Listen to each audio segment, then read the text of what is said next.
Now that we've arrived at the southern, left, colonnade, we can see scenes from the famous Punt expedition, which took place in what is most likely now Somalia.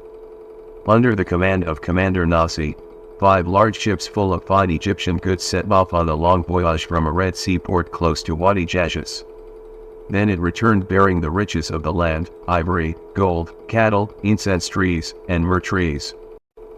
The voyage scenes start at the colonnade's southern corner, left, with the lower register on the western wall, which depicts in text and images the Egyptian expedition sailing to Punt, sailing on the sea, beginning the good road to the land of God, and traveling in peace to Punt with the armies of the Lord of the Two Lands, in accordance with the order of the Lord of the Gods, Amun, the Lord of the Thrones of the Two Lands, in front of the Karnak temples. Amun, the Lord of the Gods, commands that wonders be brought for him from every foreign country because he loves his son Motgari, Queen Hatshepsut's coronation name. The arrival of the royal envoy, to the land of God, accompanied by the army behind him, in front of the great Punt rulers is depicted in the lower register of the southern, left, wall. He is bringing all the beautiful items from the palaces to the goddess Hathor, Lady of Punt, in order to grant her life and prosperity, as well as her majesty's well-being. In the scene, the Egyptian envoy is shown standing with his soldiers behind him. In front of him is a table with a variety of beautiful gifts, such as beaded necklaces, bracelets, an axe, and a dagger.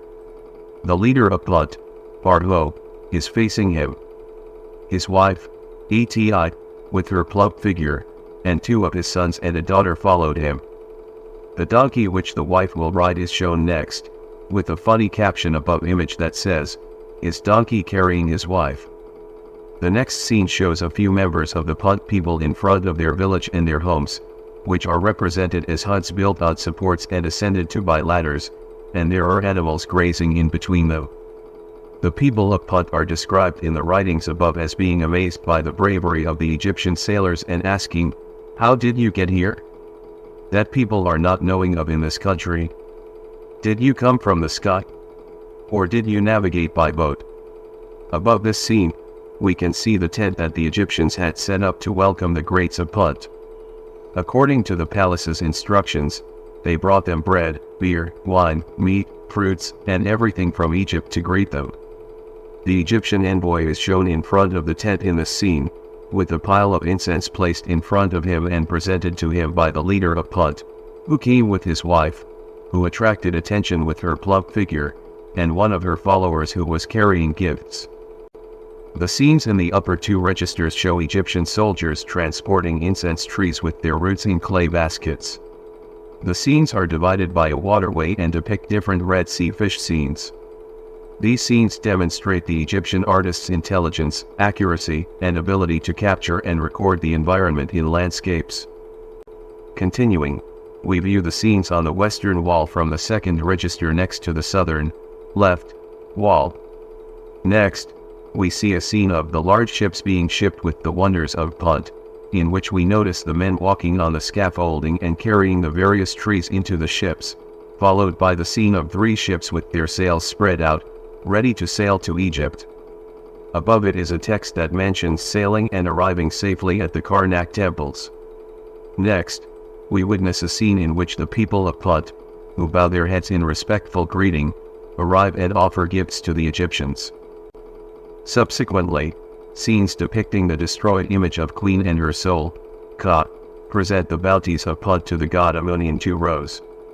These bounties include incense trees and a variety of animals, such as leopards, their skins, giraffes, and cattle. Then, bows and gold are displayed, and the goddess Shet weighs the riches and bounties that are offered to both the gods Horus and Didon. There are also scenes of burning incense. Lastly, there are scenes showing the god Jehudi recording incense. Furthermore, we witness King Thutmose III censing. The latter has been removed during King Akhenaten's reign, in front of the priests who carry a mood boat. A scene of Queen Hatshepsut before the deity Amun has been removed and is visible at the end of the western wall. The queen is shown speaking to 3 top statesmen while seated on her throne in the scene on the colonnade's northern, right wall. Although the scene accompanying this text is completely distorted, it mentions the year 9 as the expedition's return to Thebes. Hatshepsut ends her speech to the god Amun by stating, "I have Punt immortalized inside his house, and I have planted the trees of God's land in his garden, next to his temple, according to his order."